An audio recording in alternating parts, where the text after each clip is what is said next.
Hi everybody, we're going to do some cones today. So we did our cylinders the other day. You had your 3 cylinders, or one that was 8.5 inches in circumference, one was 11 inches in circumference, and one was 16 inches in circumference. And we found out that the shorter, wider one held the most popcorn. So today you're going to start with 3 new pieces of paper, 1, 2, and I'm not sure where my yellow one is. And you're going to draw a 7-inch circle on there. So this diameter is 7 inches across. I just found a dinner plate at my house. Honestly, I took my ruler and I just went down in my kitchen and measured until I found something that was 7 inches. So it's going to be best if you can find something that's 7 inches. Not essential. Your numbers will just be different than mine. And then trace that circle. Then you're going to cut them out. And you're going to end up with 3 circles, 1, 2, and this time I have a yellow one. 3 circles, they're identical, they're all congruent, they're all 7 inches across. Okay, first thing you're going to do is fold all 3 of them in half. Okay, we're going to try to make one of them half the size. So I'm going to keep this red one half the size. I'm going to fold it like that. But I'm going to take the orange one and I'm going to fold it in half again. So it's folded in half, and now we fold it in half again, and now it's quarters. Right? So we've got that one in quarters. This one's the hardest one. You need to fold this in thirds so that, well, you need to fold the half in thirds so it's sixths. Does that make sense? So if I have this half, I want to take this bottom corner and fold it up so it kind of looks like it's halfway across. So this side will be double. This side will be single, or actually this one will be 2-ply and this one will be 4-ply. But you want this line right here kind of exactly the same on both sides. And then you fold that down. I'm going to make it a little bit closer maybe. And then if you fold it back this way, all of your little pie pieces should be the same size.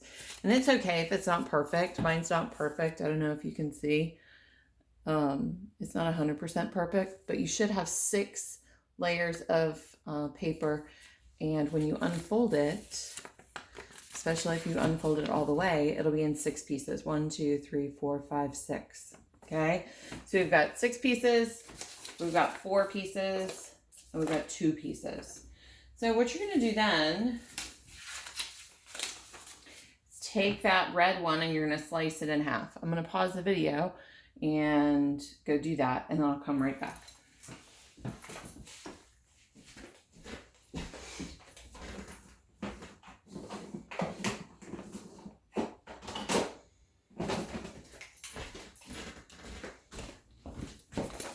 Well, I wasn't able to pause the video, but maybe I'll be able to edit it out later. So you're going to cut the red one of them in half. And you're only going to use the half part. And you're going to cut 1/4 out of this one.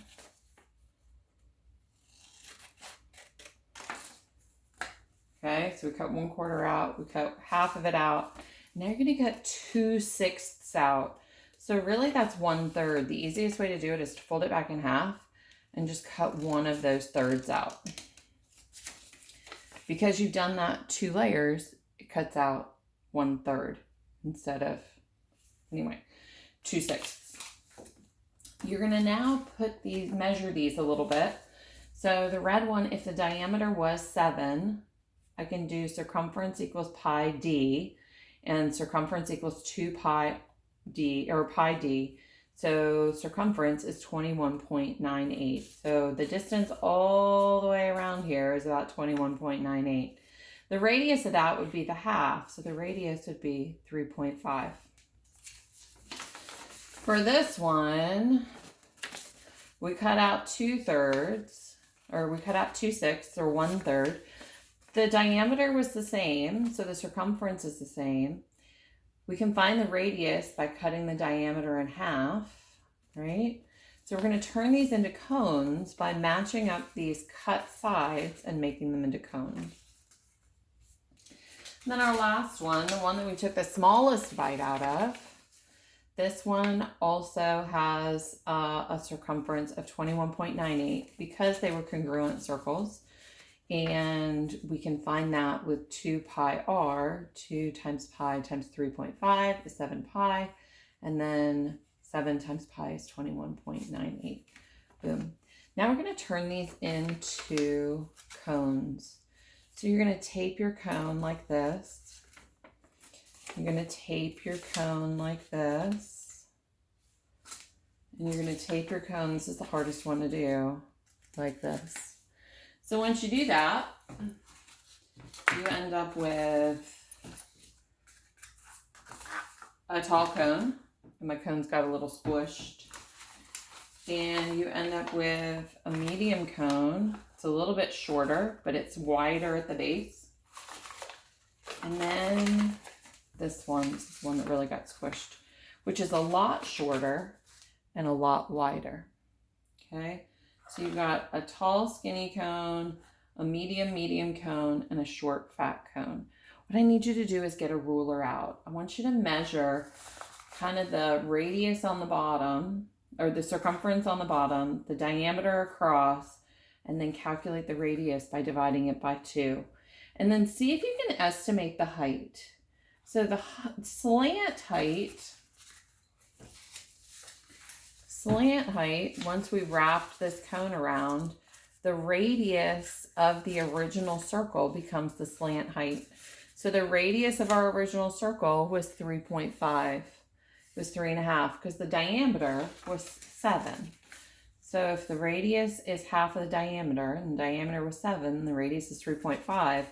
When we go to do this and make the cone, that lateral height, the slanty height on the cone, is that radius from our circle. So because all of these cones were made from congruent circles, that slant height and radius are exactly the same for each one.